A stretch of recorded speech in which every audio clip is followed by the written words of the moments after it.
Hello and welcome to the Mindset Mentor. I'm Tania Kolar. One of my big goals in creating the Mindset Mentor show is that I wanted to allow people a platform to share their story. I believe, and in my own personal experience, I've learned so much from other people. And I think it's really important for people to know that they are not alone in the challenges that they are going through. And whatever you're going through, somebody else, at some point in time has also gone through, either the same or a very similar experience. And so on today's show, I want to help to shed some light on brain aneurysms. My guest coming up courageously is sharing her story of suffering from a double brain aneurysm and literally 28 days ago has just experienced her second surgery. She now is in the recovery phase and still waiting for results to see how that second surgery will, work out for her. So I want to say hello and welcome to Marianthe Mesbouris, also known as Red.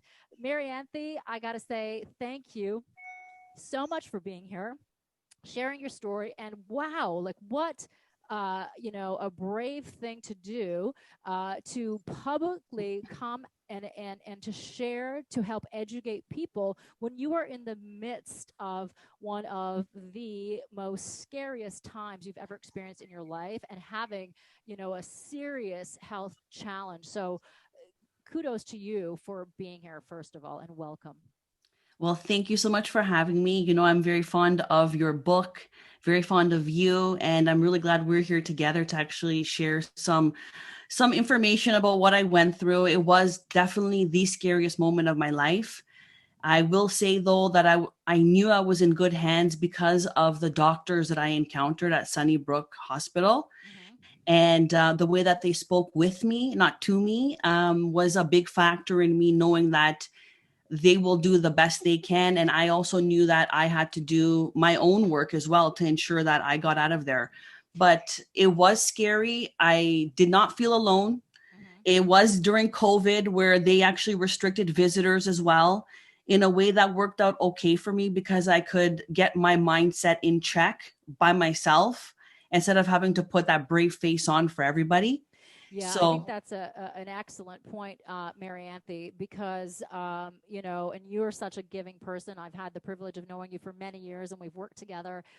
So I know what kind of a person you are with putting your family first and your yeah, friends. yeah. So really great in that aspect. But I want to go back a little bit. If you could take us back in time, and to help people understand, what happened. So, as far as you knew, healthy, no big medical concerns of sort. So take us back to the day that everything started to unfold in a negative health journey for you. So I do not have any health issues aside from the brain aneurysm before that day. So the day was August 9th. I woke up and I will tell you that I had the worst pain in my head to the point where I screamed from pain. And it actually first started in the back of my neck. It was on onset very, very quickly. And it was like that thunderclap sound that they say. If you ever look up what is an aneurysm, they'll say, first you feel that thunderclap sound. And I actually felt it in my ears.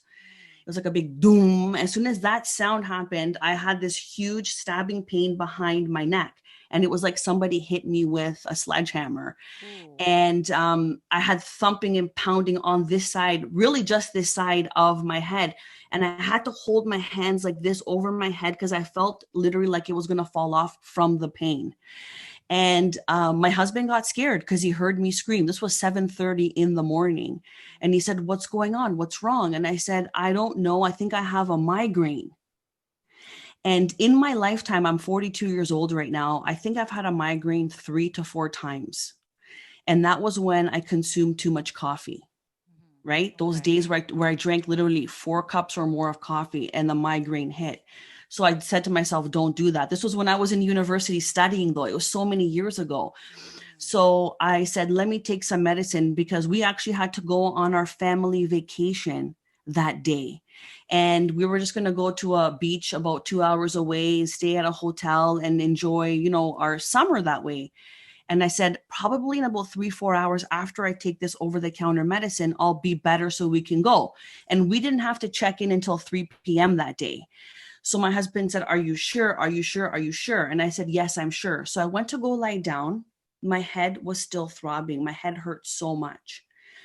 So I told my husband, because he came to check on me about 2 hours later, and I said, listen, I think I need more medicine. And he goes, you can't take any more because that's too soon. And I said, this is so much pain. So what I did was I booked an appointment with my family doctor, and he couldn't take me that day. He took me the next day. And he assessed me. He put me up on the table. He checked my blood pressure, checked my pulse, checked my fingers underneath, everything, and he did the tapping. And he said, probably you've been exposed to too much air conditioning. Because remember, this is August now, right?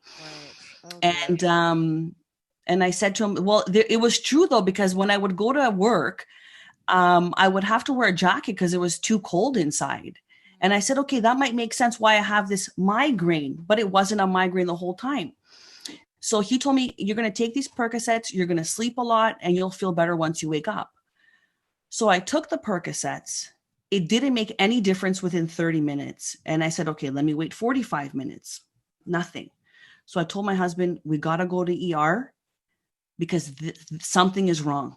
Yeah, absolutely. So now the pain that you were experiencing, the excruciating pain that you were experiencing, was it a constant or was it coming in and out? How did you feel?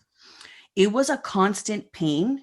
And then when I would get up, it would be this throbbing just on this side. Again, that doom, doom, doom, as I would try to use the washroom or try to walk up the stairs. Now, at that time, my husband said, there is a possibility you have COVID. Right. So I forgot to mention that I went and got a COVID test while I had this pain. And I went, thankfully, somewhere close by my house in Scarborough, and there was nobody there. And within 40 minutes, I had the COVID test done. And I was isolating myself because I didn't know, right? I didn't know what I had. So I was isolating myself in my basement. So I would walk up a couple of steps to use the washroom. And literally, I had to, after I walked up these 3 steps over here, I had to stop for literally like a minute to wait for that throbbing to stop. Everything was difficult to do. And by the time I went to go visit my family doctor, I had light sensitivity, right? So I couldn't really look and have the lights open. Dark was the best. And it got to the point where when I went to ER, I got out of the car and I couldn't even stand up straight from the pain. Wow. I mean, this, very scary. It sounds like when you're in the middle of that and not understanding what's going on, what it is, fearful of having, the pandemic that has killed, people around the world.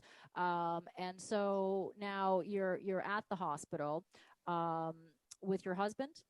No, because of COVID, I had to go in by myself. Oh, wow. Okay. So, let's talk about, the next steps and what happened for you, because, I think it's so important for people listening to start to hear some of the signs and symptoms that you were experiencing, so that they can potentially now have a better understanding of, what a brain aneurysm is and what it looks like.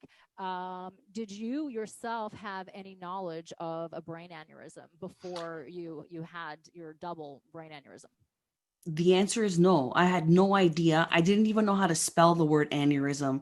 And so I went to the hospital. The intake person at Scarborough General said that this is probably a migraine. And so she took other people before me that were more serious. Right. And here's what I want to say. Because I've experienced a migraine a few times in my life, I know that the migraine comes on slowly. Like you may experience the day before something in your neck or maybe light sensitivity, and it comes on slowly. With the brain aneurysm, it comes on immediate and so intensely that literally you don't know, you're in shock. And that's why I have spoken to people after this happened to me, who, and they've been moms as well, who kind of brush it to the side and say, let me take some medicine. Like, let me take some over-the-counter medicine and just sleep it off. Everybody's done that because you're in such shock. You don't know why you're feeling this excruciating pain. But the pain was as serious as natural childbirth, which I've had. And so I told the intake person there, I go, this hurts as much as me giving birth to my son. I go, I don't know if this is a migraine. Anyways, eventually I got in and I saw the doctor. And he told me, let's send you right away for a CT scan. And so they put the needle inside, and then I went in and they put contrast in, and I had that CT scan done. And literally within the hour, he delivered the news. And you know what he said to me? It was so interesting. He goes, when an emergency doctor tells you to come over to their computer so you can see something, he goes, it's not good news. Oh dear. And I said, okay, thanks for preparing me, because actually it really did prepare me. What a great doctor. And he goes, you have a growth in your head. He goes, what we do really well here is identify the problem and send you to the right hospital. He goes, so you're going to be going to Sunnybrook Hospital literally right now. Gather your things. Whoa. Okay. So what was going through your mind, when you heard that? First of all, I mean, I think great the doctor prepared you, but can you ever be really prepared for that Yeah. kind of news?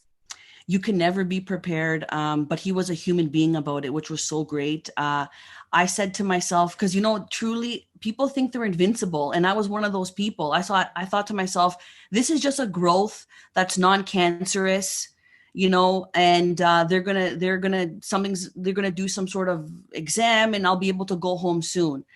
And then what happened was the ambulance people came to take me, and they wouldn't look at me in the face. So And was I that a knew sign for then, you that they're hiding something or trying to, yeah, yes, okay. yes.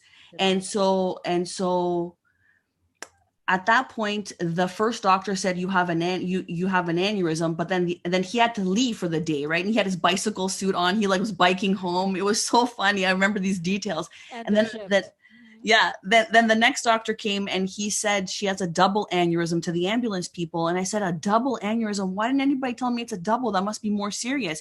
And then I was looking at these ambulance people and I asked them, I go, why didn't he tell me this?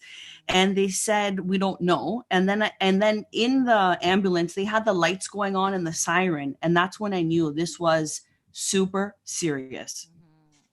Time is of the essence. Certainly, when you're dealing with an aneurysm to that severity, of course, I think, I'm sure that they're all serious.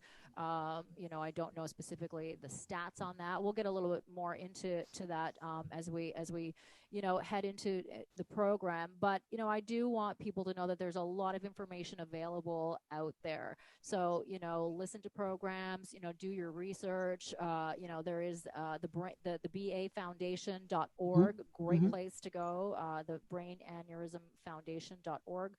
Lots of information there, and also some stories about people who have also gone through a similar story as yours, Marianthe, and sharing and being brave enough to share.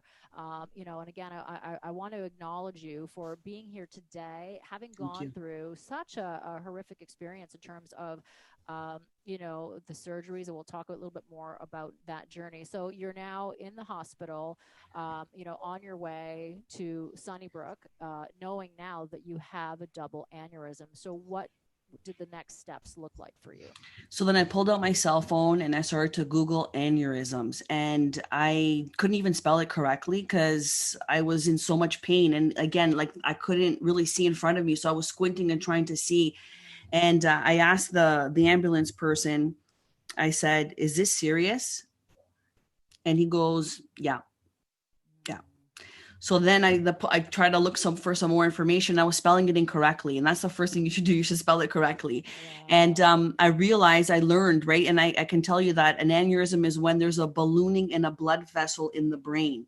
And so you have these vessels that go throughout, but then the vessel will have a balloon on the side of it. And that is filled with blood. Now, I was very fortunate in so many ways, but I was fortunate as well because my double aneurysm did not rupture. So some statistics, 1 out of 50 people have an unruptured brain aneurysm right now. About 2% of the population has an unruptured brain aneurysm right now. And if it ruptures, there are people who die on the spot, literally collapse and die. And if you do get to the hospital, about 30% of the people never actually make it to the hospital because they've ruptured and the blood has actually bled throughout their brain and they're just down and out. And I will say that I feel that I am very fortunate. So then I'm now in Sunnybrook emergency. And I am introduced to a Dr. Chris, who was literally the best. He explained everything so perfectly. He told me what the aneurysm was. And because I told him, I go, what is an aneurysm? He explained it to me, right? And I had two balloons on the same vessel, which makes it, double serious. And he told me the first thing he says, and he kind of like grabbed my arm here, and he said, "You are in literally the best health center for your problem." Oh, And I did an exhale, and I did the exhale and said, "Thank you for telling me that. I'm so, so happy." And he said that the thing is before you came here, me and a team of doctors have already reviewed your file. And I said, "Good for you guys. This is amazing. Thank you for telling me this. I know." yes. But he goes, and then he goes to me, "Listen," he goes, "Your situation is complex." He goes, "There is a possibility of you losing your voice. There is a possibility of you losing movement on part or all of your right side because the brain works opposite," which Hmm. he reminded me of because I forgot about that too. And he goes, "You could die and you can lose your voice and you can become paralyzed on one side." He said, "And prepare to stay here for a few days because we're trying to find a plan for you." And I said, "How many days do you think that is?" I go, "Because I have a family at home." And he goes, "At least 10." And I said, "Okay." I go, "Thank you. I appreciate it." Wow. So 10 days before they had a plan of the next steps to take. So was there a treatment program in order to ensure that the aneurysm didn't rupture at that point? Because an aneurysm, can rupture at any time. Was there, any talk about that to Yes. you? Hmm. Yes. What they did is they actually got me out of the emergency. Oh, well, so then I'm at the emergency and they put other needles inside my body, right? So they put other needles to give me other medications to control the aneurysm and control the pain. Because I'm going to tell you right now, as they were talking to me, I was almost whimpering because I was in so much pain. Like I was holding back the tears. I was literally in so much pain. I can't even describe with words Hmm. the pain that you're in. And I was in that pain for probably at that point, like 15 hours. Ooh, And so then they actually took me up to ICU where I had my own nurse. And nice. I know I couldn't believe it. And I saw her how caring she was, and her name was Joanna, which is basically my daughter's middle name. So I said, this is a very good sign. And by the way, they put me in slot or room 42. I'm 42, right? Mm.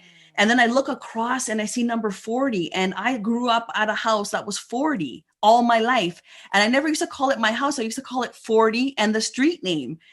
And Ah, so I okay. said to myself, I go, these are signs. I'm looking at and I'm seeing signs here. And then I look over and there was a curtain. And then I look at the bed beside me, and each bed had a sticker on it. Hmm. And it was when the bed was made. And you will not believe that the bed I saw beside me had April 21st, which is my son's birthday. Oh, wow. Okay. So feeling the Goosebumps. signs of being Yes. supported, you're in the Yes. right place, someone's got your back. Yes, I'm telling you, it was that moment there. And I said, if I tell people this, they might think I'm crazy, but I totally believe. I Mm. believe in the greater power. I believe in God. I believe that there's, an angel looking after me. Somebody was looking after me, I said. And I Hmm. go, you're going to be okay. You're going to be okay. Wow.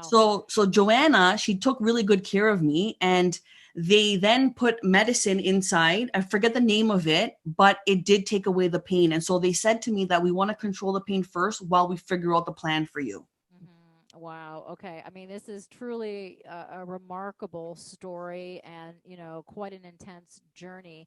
We're going to take a short break here on the Mindset Mentor. We're going to be back in a moment. Don't go anywhere. We want you to hear the rest of Marianthe's story as she has survived a double brain aneurysm and is on a mission to help educate others on the signs and symptoms and also to let them know what an aneurysm is, what that looks like, and again continuing to share her personal story. Stay with us. We'll be back here on Sauga 960 AM.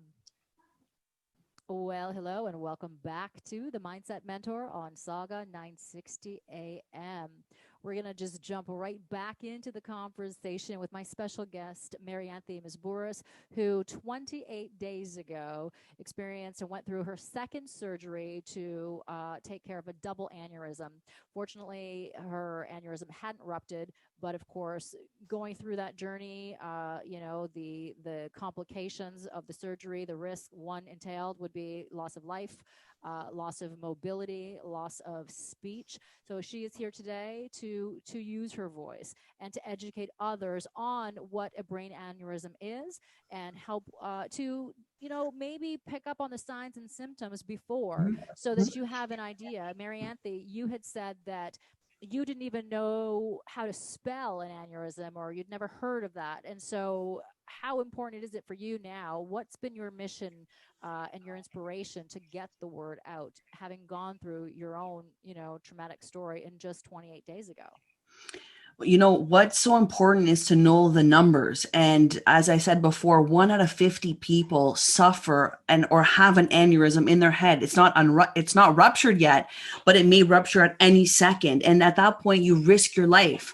And so I feel that number is it needs to get lowered. It needs to be 1 out of every 1,000,000, and 1 out of every, that's my thought, like not 1 out of 50. Because like in my children's class, they have 25 students and 25 students. That's 50. And I'm thinking one of those people could just suffer a ruptured aneurysm, die, and then nobody would know why. And I'll tell you something. After I put out a YouTube video, I had people reach out to me and tell me that they'll never forget the day that their mom had an aneurysm, and they were like 10 years old, and their mother was 42, same age as me. And they saw how much pain she was in, and she went through a huge ordeal. So I want to let you know the contributing factors to getting an aneurysm, and it happens to women more than men. I don't know why. That's just the research on it. High blood pressure, older age, right? Smoking, heavy drinking, also high stress. That's where I fall into that category. Or you know what? You can be born with weak vessels in your brain, or you can have head trauma. Did you have a contact sport you were in when you were younger and you just kept getting hit in the head? That can actually show up all those years later after 40 in your life, potentially. I'm not saying it will, right, but really watch out for the head trauma in those contact sports for your kids, for yourself. I know that I used to always do wrestling with my older brother, right? Okay. Yikes. And we were so into wrestling when we used to, Hulk Hogan and all those guys, Jake the Snake Roberts, like we used to wrestle. And I'm thinking, did something happen there? Now, high stress. When you're somebody who has children, immediately there's so much more on your plate, right? Everybody has stress though. I know that. But I went from working part-time to going to full-time and having those 2 kids, and I was managing. It was okay. But then COVID hit, and kids with the school. I had to make sure my kids were actually tuning into their Zoom class, because they go to a school where they were still offering Zoom from 9 a.m. to 2 p.m. And I had to ensure my kids were focused. I had to ensure that they were doing their homework while I was still working. Did you take any time for yourself during all of that? I mean, that is a lot of pressure, a lot of hats that you're wearing. And, I think many people can't do that forever. I mean, you're certainly going to burn yourself out. Did you take any time for yourself? No, I couldn't. I was the only one. I'm a regional manager. I literally take care of the whole country and lots of customers. And the good thing is I have a great employer who let me bring my children to work with me. And it's a 4,000 square foot office that I work in. And so literally it would be me and my children, and we would rotate who'd come into the office. So I could bring them inside. They could have their own space. But I just felt this, like I was in a rat race, always trying to get the laundry done, decent food on the table, not just, ready-made, just decent, good food. Cause you got to feed the brain. The grocery shopping for it all. Like I remember doing pickup and having them put the groceries in my trunk because I was trying to utilize everything around me. But it was really a very difficult time. And yeah. I was just going to ask you, so now knowing, what you've been through, how would you do it differently? I would ask for help and insist on it. Yes. And I would split up the duties that I had and just really communicate how serious it was. Because, I'm a constant to-doer. Like there's a to-do list in my head. There's also a to-do list on paper. There was never a time to relax. And there was moments where in a month I would take a bath and do a face mask once. that was my time, right? But every other time I had to be doing something. And part of that is the way that I am wound, the part of the way that I was raised. My mother was the same way. And so that's why I really want to get the message out for other people who put themselves last, and, they feel good by putting other people first. Take time for you. Yeah, so important. I totally agree with you. I mean, and it's a beautiful thing to want to give and to take care of others, but you really do have to take care of yourself first and foremost, because then You you can do. give your best self to everyone else. You can be at your best. You can function clearer. The mental clarity is there when you take care of yourself. And I always suggest for people to schedule it in your day. You're right. Schedule it, write it in your journal, have it there. And, whatever that taking care of yourself looks like, it could be reading a book, it could be Hmm. having that nice bath, it could be getting your nails done, or sitting in a park on a park bench, by yourself, some quiet time. And something that you said that I think is so important is that you said you would ask for help. That is so key. A lot of people go through life just taking on the struggle and the challenge, and it is not a weakness to ask for help. It's a great strength to reach out, to let You're people right. know what your needs are. And I think it's so important to have a voice and to be able to ask for help when you need it. There's this fear that I know it might be unspoken, but I just didn't want other people to say she can't do her job because she has kids. Mm, And that was the other thing, is I want to just look like, okay, I'm getting everything done. Still, we're afloat. Everything's great. And there's no like looking at me and saying, okay, you know what? Having kids and working full time is not possible in the job that I was doing. So I want to tell everybody out there that I know they're thinking the same thing. And I use the term frumpy mummy, like I didn't want them to say I'm a frumpy mummy, and I still held it together. So I would ask for help, and I do ask for help now. And there are people who ask me like to talk to other people. Like there's certain people, like, so for example, my mom comes over, she says, oh, your uncle wants to talk to you. And I say, you know what? I'm not ready to speak right now. And I would never say that before. Well, I think that's, people can relate to that, not wanting to disappoint someone or, Hmm. upset them. But you do have to take care of yourself. And, we grow as people. We need to know what's going to help us grow and what's going to help us to be better. And also, I think that really stresses the importance of saying no when you really don't want to do something. I think many women in particular, of course, men as well, but, a lot of women are in that set that they never say no, because Right. again, they want to be that super mom, do everything. They want to be this the businesswoman and the super mom and have to be 100% in all of those categories, but no one is able to be 100% in all categories at the same time, right? So you're juggling so many things, and so I think it really is important to prioritize and say, well, what am I going to say no to today, and maybe do that another time, or just say, sorry, I can't help you at this time. Really important to, again, to share our emotions. And one thing I also want to acknowledge you for, Marianthe, is your incredible positive mindset. So being faced with, hearing that it's a double aneurysm, first, told that it's a tumor, you have to be, transported to a different hospital and it's serious. And then knowing that, okay, now it's a double brain aneurysm.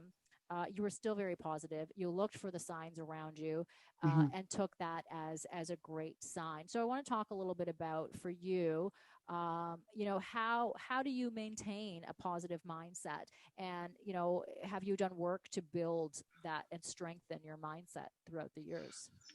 Well, it's funny because a lot of times people do say I'm positive. I know that. And the thing is, there's so many reasons to be positive. When you have options and possibilities, and if you think of something, you can actually get it done, especially in this country, there's no reason not to smile, right? There, I never thought that I would work on television all those years. I was a shy person when I was a kid. My face used to burn because I was so shy. And I remember like we were playing a game and I knew the answer, but I was so shy to even spit out the answer. I was 12 years old. And then I went to university and I said, I'm so tired of being like this. I'm just so tired. So I took a sales job. So I feel like you can decide your future. Like you can decide it and really start taking step towards it.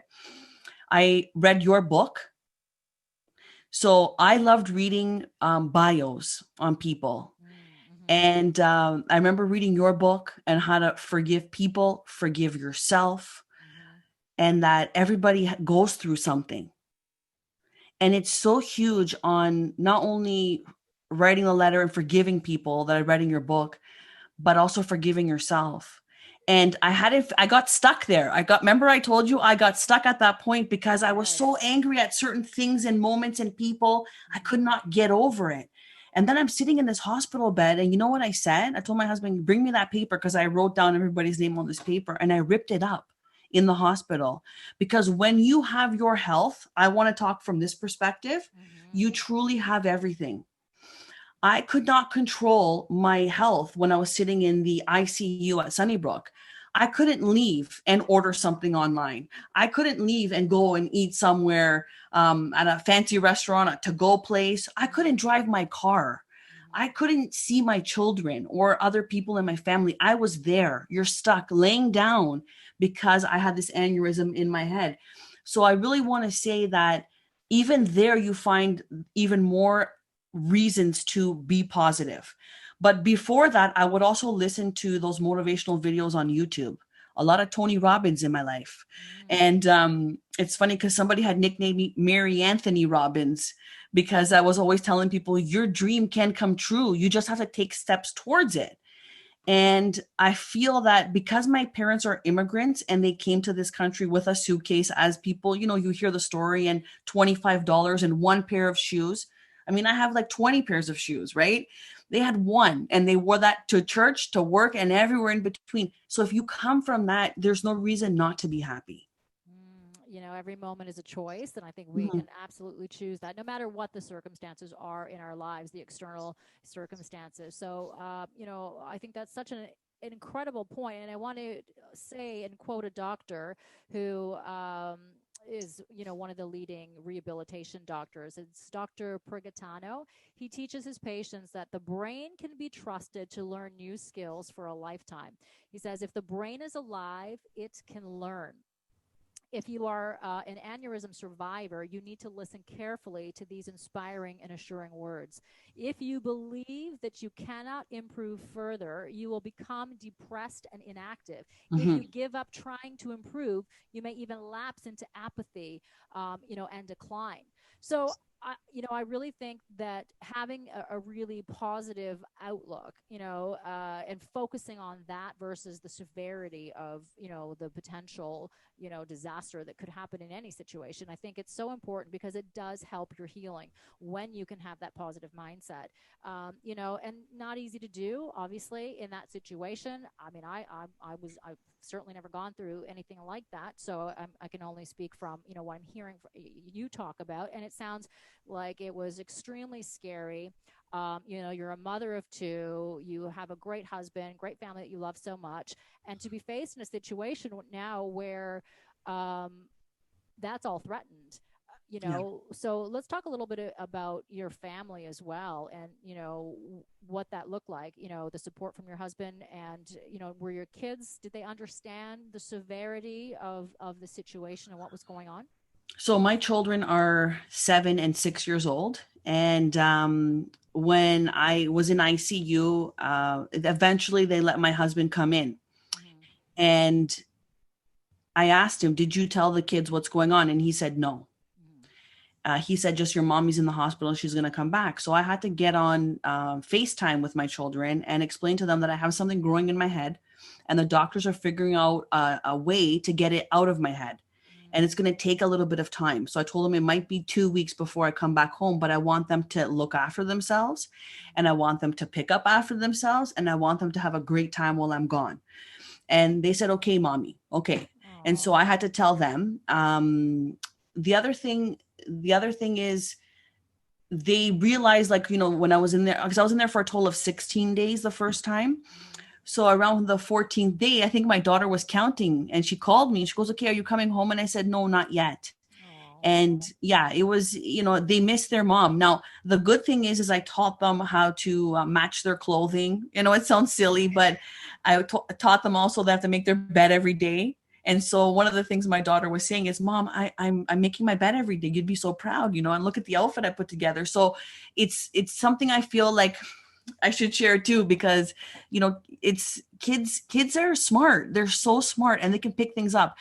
And I will tell you that in ICU, they were checking on me every hour on the hour, which meant that I was trying to obviously close my eyes and sleep, but they would come over and they would say, "What's your name? Where are you? What's the date?" And so I basically never slept for all of those days. It was just like maybe I caught 20 minutes of sleep, 15 minutes of sleep.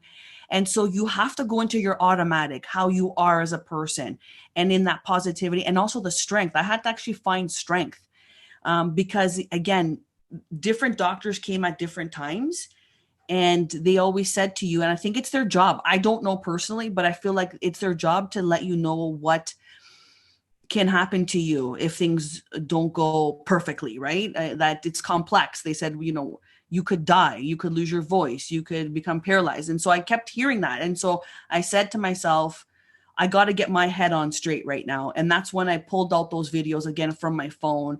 And I told my husband to bring the earpiece so I could put it in one of my ears and just constantly listen to that. I also prayed a lot. I said the Lord's Prayer probably 100 times a day. And it was, I think, meditation almost. I don't really meditate. I'm trying to get into that now. But I feel like that was my meditation.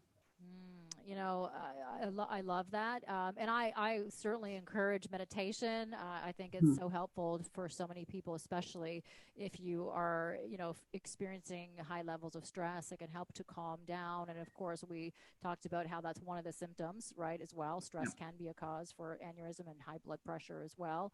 Mhm. There's a list as well. I want to go through some of the signs and symptoms just in case, again, someone is listening and is worried about some of this. So sudden and severe headache, often described as the worst headache of my life, and Mhm. certainly Marianthe, you can attest to that. Yes. That's exactly what happened to me. Sudden and severe.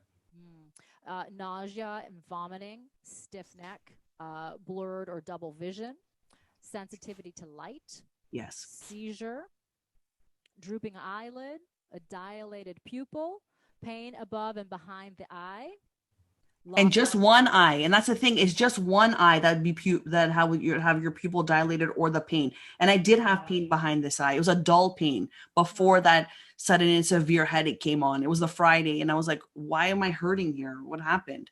Oh, interesting. Okay, so good to know. Loss of consciousness is another sign and symptom. Confusion, weakness, and or numbness. Now, of course, you don't have to have all of those to be suffering from an aneurysm, but it is good to know, and especially again that severe, excruciating pain. You believe that it was a migraine, but you knew that it was unlike anything you've ever experienced. So I think if anyone is in that situation, always go immediately, go to your ER. Don't be shy, and or call an ambulance. You Yeah. don't want to risk having somebody drive you to the hospital. When you need that intense care. So it's so important to build awareness. So I know that's part of your mission, and I want to help to spread your message. I think it's so courageous for you to share your story, and I am absolutely in awe of your strength.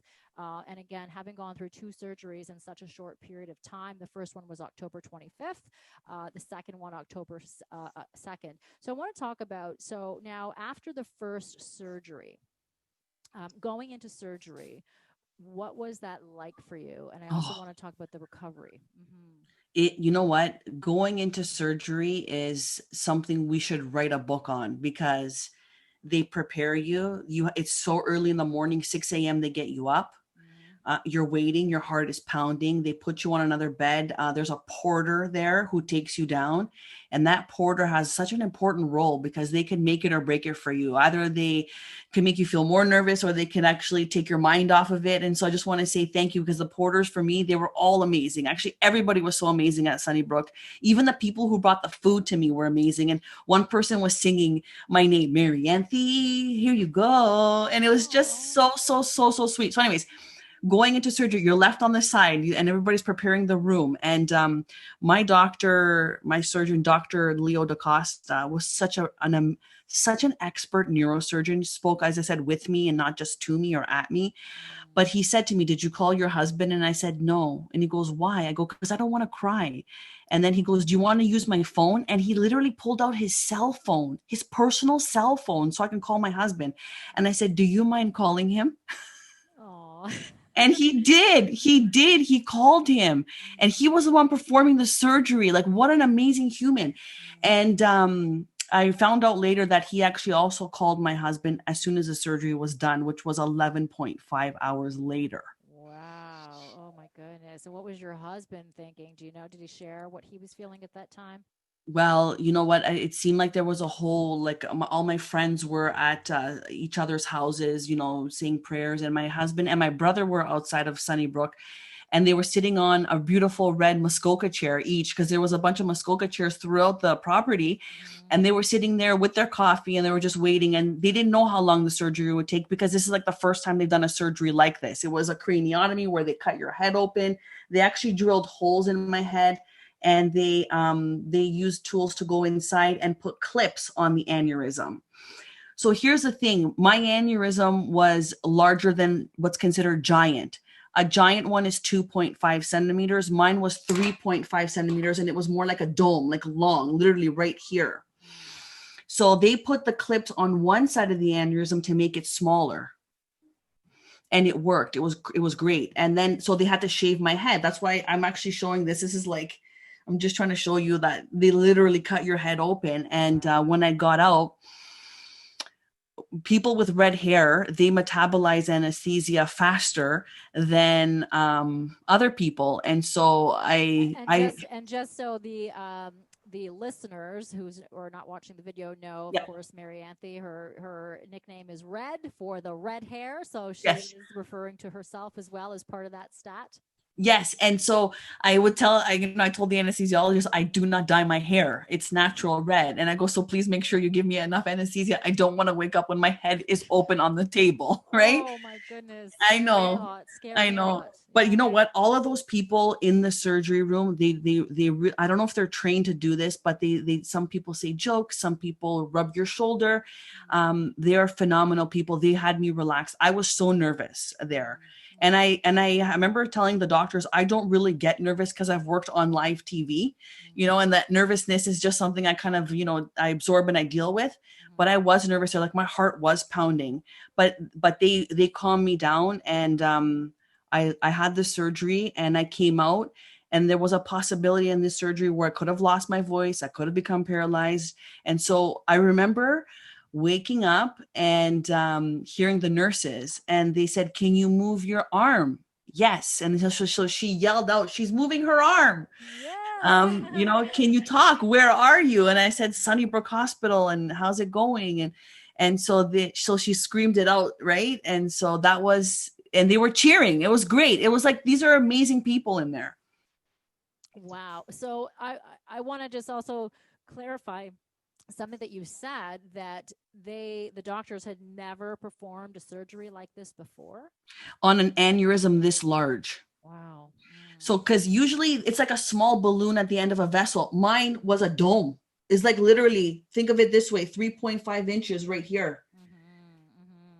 So I also heard that it's they kind of liken an aneurysm to a very thin balloon, or Mhm. a tire that is sort of balding, right? So it Yes. has the potential to rupture at any time. So very serious, of course. So I think that is such a remarkable story, and it's really good to know that you had that human experience, that human element from the people around you, and of course the doctors and the team at Sunnybrook, down to the people who delivered your food. It's so Yeah. important, and I think it really highlights the importance of how we behave with other people and how we interact, because it can really make a huge difference. And certainly in a case that you were experiencing, having that positivity around you helps you to move forward in a way that will serve your healing. So now that your surgery was complete, what was the recovery like, and what did they say to expect? So as soon as I had my craniotomy on August 25th, the next day they took me and they did an angiogram. And an angiogram is where they cut the artery near the groin area. They insert a tube and all the medical equipment and take all these 1,000 pictures of your head. So the next day after that, I had that procedure done, and they saw that the procedure was successful. It worked. The clamps were on. Everything was okay. So I spent the total of 6 days after my surgery in the hospital. Then they released me. And the good news is they released me a couple of days early because they saw I was healing, which was good. I was like, I was healing well. So I went to a follow-up appointment with the surgeon, Dr. Leo DaCosta, on September 28th in his office. And it was so amazing. He opened up his computer and he showed me my double aneurysm there with the software. And so they use a combination of the CT scan, that angiogram, the MRI, and they put it together like 3D. And I said, I just sat there, I was silent, which doesn't happen often, we know. And I said, I feel like I'm in a movie right now, first of all, because this happened to me. And secondly, I see this aneurysm and I see it, and it looks so perfect because of the software. So I said, I feel like I'm in the movie Matrix right now because it was so sophisticated. And you could see like the vessels as well. And mine was complex, he explained to me that day, because it also twisted on the bottom. And so with a twisting on the bottom, it's harder to operate on. So he said, you need a second surgery. And in this second surgery, he told me that they're going to order these long stents that they're going to insert inside the aneurysm. So then the blood, instead of going and giving life to the aneurysm, it would go inside and the blood would flow through the stents, therefore making the aneurysm atrophy or like literally die. And so I said, okay. And he said, you can choose not to have that surgery or you can choose to have it. And I said, I want to have it. Wow. Okay. So you'd been through the first surgery. You knew exactly what to expect. Did that make you less fearful or more fearful going into the second surgery? I was more fearful because I thought that after the first surgery, it would all be done with. I had that, thinking.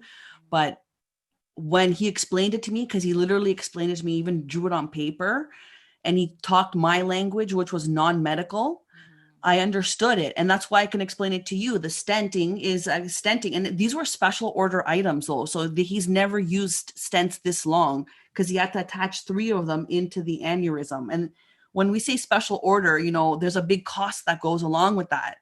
And I asked him, I go, what do these cost? And I heard him say $20,000. Wow. And I said, okay, I'm so thankful to live in Canada because this is covered. And I said, I'm so thankful to be here, like that I have you and you know this and you've done multiple surgeries. So I said, okay, let's do the surgery. So that was a Monday. On the Wednesday, my whole face went numb and it seemed like I was puffier here. And I told my husband, I go, does my face look different? I can't feel my face. And he goes, yeah, it looks different. And then across my forehead, it got fully numb. Like I could have pinched myself and not felt it. So I went to Sunnybrook ER and I saw the emergency doctor, Dr. Chris again. And he goes, I wanted to only see you in the office and not in the emergency. He goes, what's going on? And so they had to do an angiogram on me again. And they did the 1,000 pictures and they saw that the aneurysm grew from that August 25th surgery because it was stubborn. That's exactly the word that he used. He goes, this is a stubborn aneurysm. So then Dr. DaCosta, he saw me on the Monday. He ordered the parts right away. And then the Friday, October 2nd, I had the surgery to put the stents in. Wow. Sounds like, quite an emotional journey. But, in good hands, certainly you were in the right place to get the treatment and the care that you needed. So now what is we only have a little bit of time left. So just to wrap it up, can you tell us, now what are the next steps? Have you gotten the results and do you know that both surgeries have been successful? So my next, I have a second follow-up appointment on November 16th, and they're going to see if the stents are working and making the aneurysm atrophy. So we know the first surgery worked because the clips are on and they're going to be there, they said for like 40 plus years. So that's great. And they have to do the diagnostic testing. Like they literally have to cut my body and go into it to see how it's going. Yeah. But you know what though? I'm glad to be here. I'm so happy that I can share this message. And I know that people over 40, these growths start to happen. And what you can do to not be in my position is ask your doctor for a CT scan on your next physical or on your next visit to them. Yeah, preventative is certainly a good measure to take. Follow up with your doctor. Do your yearly checkups or what have you. Take care of yourself. Very important to do that, and don't let your health slide and slip away because you're putting everybody else first. So, Marianthe, I want to thank you so much for being here and just beautifully sharing your story with such an open heart, taking us into your world and your journey of a very terrifying experience for you, and also the excruciating pain, and just it's a really great way to let other people know, again, that you can overcome your challenges, stay positive. It's always going to be helpful for you, of course, and we can't always be positive in those situations, but I do admire you, and I want to acknowledge you for the positivity that you've brought, not only into your world but now into others as well, and helping to get your message across. Thank you. Thank you too. All right, and that is the wrap for today's show on the Mindset Mentor. Join us next Saturday at 11 a.m. on 960 a.m. and continue to cultivate a life you love.